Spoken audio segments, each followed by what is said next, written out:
In today's show, we use monster movies to explain why prospects make the choices they do. And we look at the really awesome results of our industry survey to help you decide where to focus your proposal improvement effort.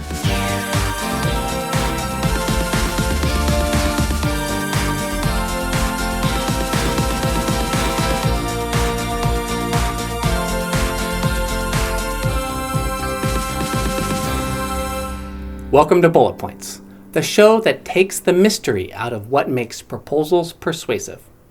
I'm your host, ChrisSant. I don't need to tell you not to go into spooky old houses, right? Whatever you do, don't go in the house. And certainly don't do it wearing pajamas, or worse. Is anybody here?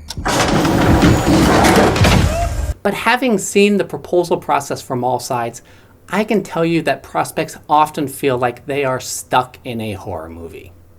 Example after example of, we believe we are uniquely qualified, and our proposed solution utilizes industry-leading state-of-the-art technology to potentially deliver significant improvements.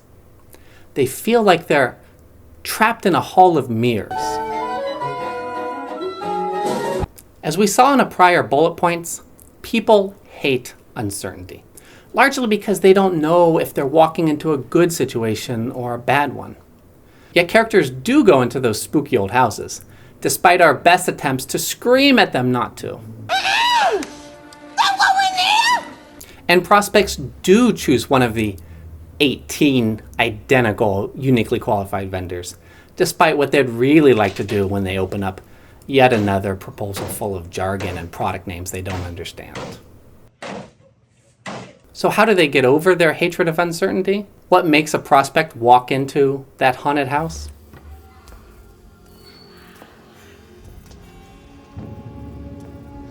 Imagine your beloved dog runs into the spooky old house owned by the scary family with the creepy kids. Leave us alone. You decide to go rescue your dog. If you saw the family all get into their hearse and drive off to find a victim, how likely are you to survive rescuing your dog now? Probably pretty good. And compared to not knowing where the creepy family is, how confident do you feel about choosing this opportunity to go grab your dog? Again, probably pretty confident. Now assume you peek through the window and you see the creepy family gathered around a table, feasting on someone who won't be back for the sequel. How likely are you to survive rescuing your dog now? Not so good. However, compared to you not knowing where the creepy family is, how certain do you feel about choosing this opportunity to go grab your dog? Interestingly, most people would feel pretty certain. They know where they stand, which gives them a feeling of confidence and certainty. And this is what new research out of Harvard Business School confirms is the case even outside horror movies.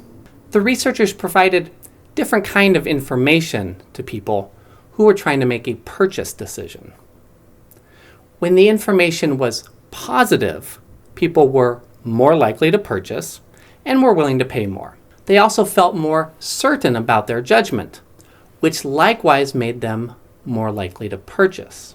When the information was negative, people were naturally less likely to purchase. So far, that's what you would expect, but here's the thing. After receiving negative information, people still felt more certain about their judgment, which still made them more likely to purchase. In other words, people will make more purchases when they have positive information about your offering, but they'll also make more purchases when they feel confident about your offering, even when that confidence results from negative information. This is why using relevant, specific, quantified evidence delivered in a clear, memorable way is so critical.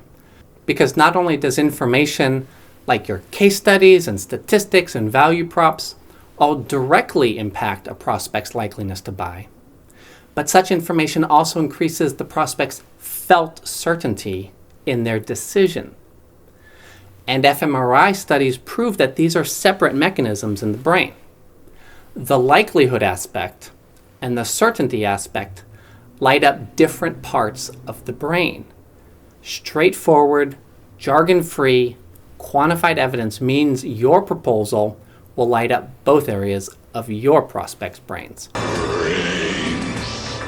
You were kind enough to let us pick your brains in our industry survey.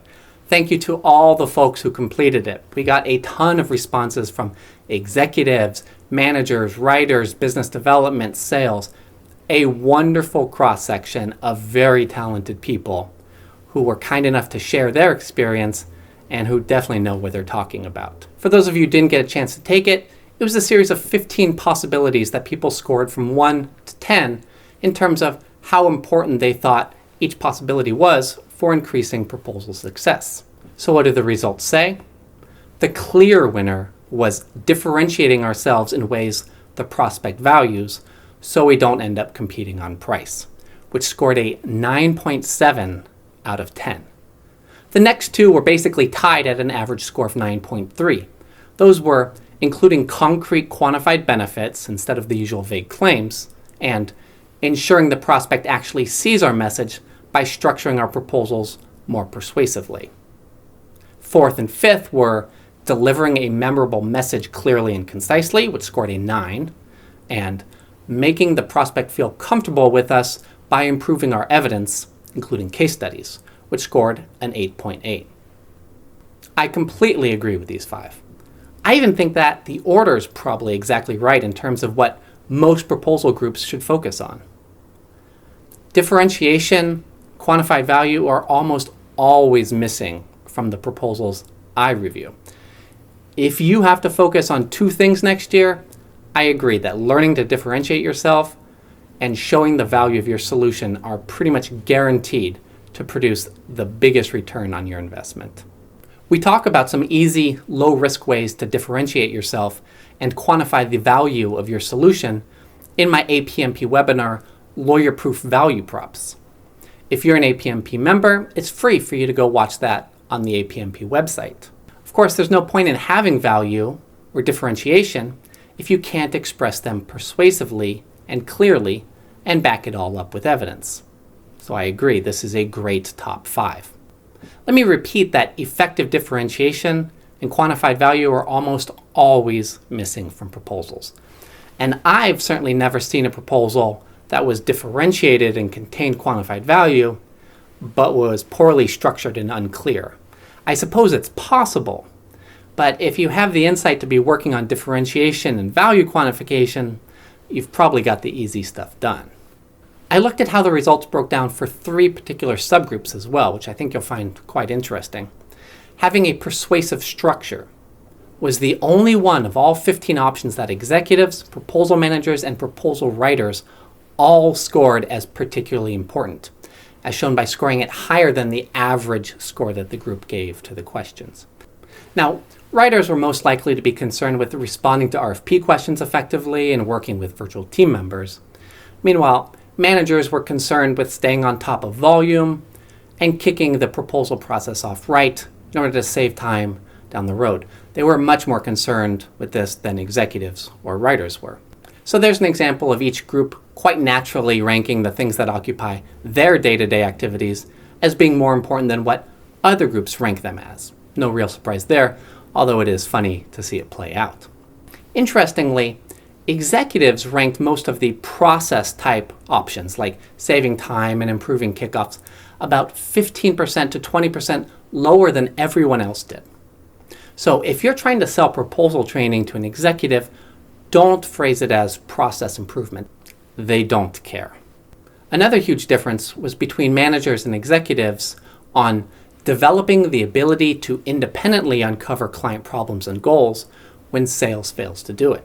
Executives scored this about 20% lower than the group as a whole, while managers scored it about 15% higher. Why the discrepancy? I think it's a combination of 2 reasons. First, executives have a different perspective on sales than someone in the proposal department might.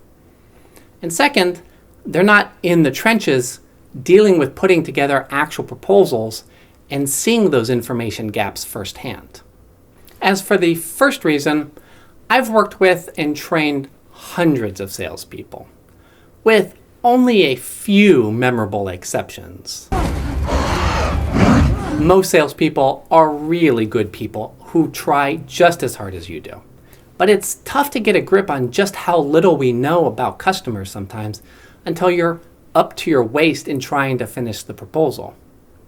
It's the same phenomenon as you experienced in school, where you thought you understood a subject well from the lectures or the book, and then bam, you find yourself staring at the homework or the exam like it's written in a different language.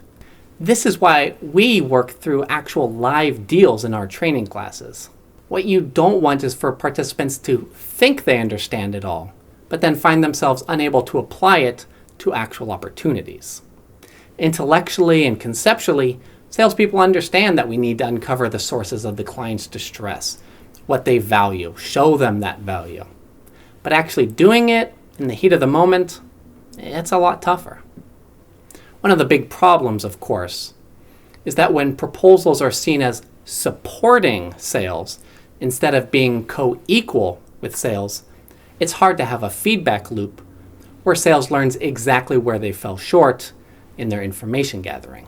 A sizable percentage of my clients include salespeople in our training or have us do special classes for their salespeople for exactly this reason. Most salespeople are good people. If they really understood what information you needed and why, they would happily get it for you. So here's another tip for all my proposal manager friends out there. Don't complain about sales to your executives. It's not going to go over well. I shouldn't have done that. The final interesting item, and possibly the most important one, is that executives and managers rated quantified value and differentiation much higher than writers did. Although all the groups rated them high, executives gave those two categories scores over 20% higher than their average scores. Managers rated them about 15% higher than their average scores. Writers, by contrast, rated them about 5% to 10% lower than their average scores for those questions.